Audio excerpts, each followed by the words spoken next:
First half, we'll get to the goals eventually, and a chance here for Rangers. Yeah, I think that's a straightforward little head towards goal, and I think a great chance. A little lack of concentration there from Amoruso, but I think first half in general they didn't have a lot to cope with. You know, I think they were pretty satisfied the way everything went. There were good discipline. Everybody played the positions well.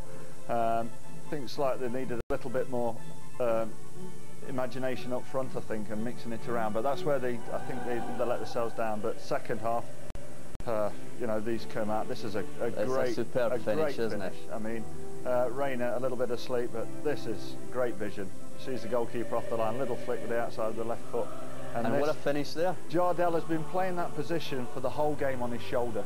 And, I mean, the ball goes out wide and Amoruso, but, you know, that's Rangers back in the game now. They get the goal, they get that little impetus.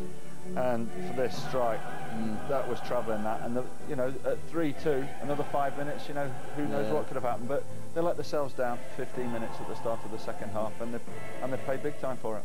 So it wasn't the greatest disaster ever. I mean, it wasn't a game when the Champions League draw was made that Rangers would have expected to come away with anything from. No, I think if you take 20-25 minutes of the first half, I mean, Galatasaray seemed to have the majority of the play, but nothing that was really threatening.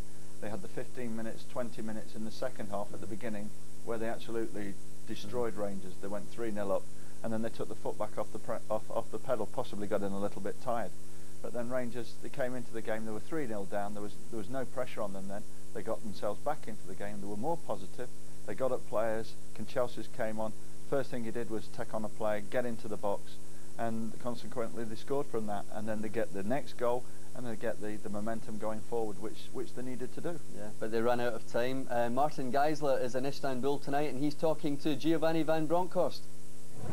First half, we tried to play football, but it just didn't happen, and but we don't give chances away the first half. And the second half, the first minute already, they had a chance, we didn't score, and I think we deserved to be 3-0 down. And then in the end, yeah, we came close to the 3-2, but it was too late. Do you think the fact that Stefan Klos came with an injury, picked up another knock, do you think that had been in the game, a fit Stefan Klos might have got to the second goal? Well, I don't know. I mean, I don't know how he felt, but yeah, it was quite a, how do you say that, quite easy goal. I mean, the ball wasn't hard, but got a real swung on it. But yeah, it was too bad for the team. Do you think this is a team you can beat at Ibrox? They seem to do better at home than they are away.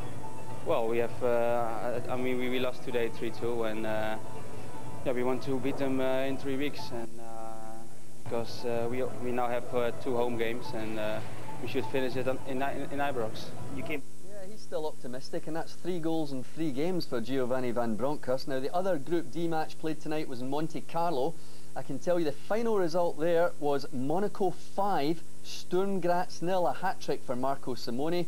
3 games down, 3 to go, and that's what tonight's scores mean for the Group D table at the halfway stage. Rangers and Galatasaray both with 6 points, but Rangers with the better goal difference. Monaco and Sturm Graz both have a win apiece. So, at this stage, Mark, despite the defeat tonight, Rangers fans should be quite happy. I think halfway through this stage you would say, give you that, we'd be top of the table sort of thing. You'd say, yes, so we'll take that, whatever. You know, Galatasaray being the favourites.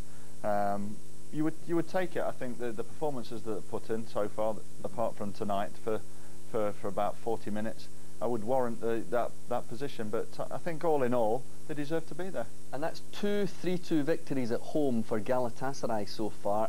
And yet last week they proved they didn't travel well. They went to Austria, got a good old thrashing 3-0 over there. How do you think they'll react to a full house at Ibrox? Well, you've just said it, they don't travel well, and hopefully they're not going to travel well. You're going to get similar sort of weather. You're going to get the Ibrox crowd behind them. It's going to be a great atmosphere, another great night, and hopefully we're going to see very much of the same again. Great goals and some good action. Yeah, we'll take some of those goals again, Mark. Thanks very much indeed. That is it from all of us in Glasgow and Istanbul this evening. 3 down, 3 to come, and we'll stay with Rangers all the way in this Champions League Group D campaign. Gabby Yorith and Barry Venison will have the best from tonight's game, plus Arsenal-Lazio in Group B at 11:30 tonight. And remember, Katrina Harvey will have a full roundup of all the British team's matches from this week on Champions League Extra on our digital channel, S2, tomorrow night at 7:30.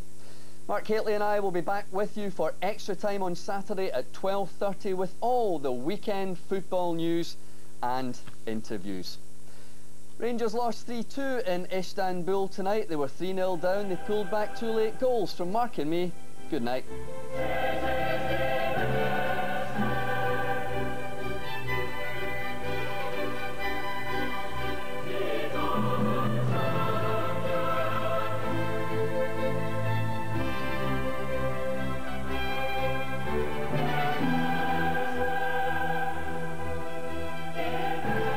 This program was sponsored